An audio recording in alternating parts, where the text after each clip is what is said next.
Hi అండి, welcome to Sanvitha garden. ఇదిగోనండి, ఈ యొక్క గోళ్ళలో నేను పోయినసారి అల్లం పెట్టాను కదండి, మొన్న వర్షాలకి నేను దొరికేసాను. అందులో కొన్ని చెట్లు చచ్చిపోతే తీసేసాను. మీకు హార్వెస్ట్ చూపించాను కదా, నాకు బాగానే వచ్చిందండి. అల్లం ఒక గుప్పుడు అల్లం దాకా వచ్చిందండి. 5 నెలలకే గుప్పుడు అల్లం వచ్చిందన్నమాట నాకు, చిన్న పార్ట్లో పెడితేనే. అందులోనే మొక్కలు మళ్ళీ మొలకలు వచ్చినాయండి. అదే నేను మళ్ళీ గోల్డ్లో కొన్ని 2 మొక్కలు మళ్ళీ పెట్టుకుంటున్నానండి, ఒక 4 మొక్కలు.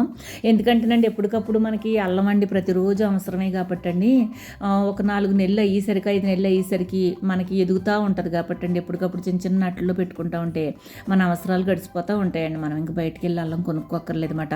ఒక్కొక్క మొక్క దగ్గర కొంచెం తీసుకుంటూ ఉంటే మనకు సరిపడి మనకి అల్లం వచ్చేస్తూ ఉంటుంది. అలాగే 4-5 ఆటల్లో చిన్న చిన్న నాట్లు పెట్టుకున్నాం అనుకోండి, చక్కగా మనకి ఎప్పుడు కూడా ఎవ్రీడే మనకు అల్లం వస్తూనే ఉంటుందన్నమాట. అందుకని నేనైతే ఎప్పుడు కూడా చిన్న చిన్న నాట్లో పెడుతూ ఉంటాను అనమాట. మీరు కూడా తప్పకుండా ఇది ఫాలో అవ్వండి, ఇలా పెట్టుకోండి, మీకు కూడా అవసరం తీరుతుంది. ఓకేనా, ఉంటానండి, బాయ్ అండి.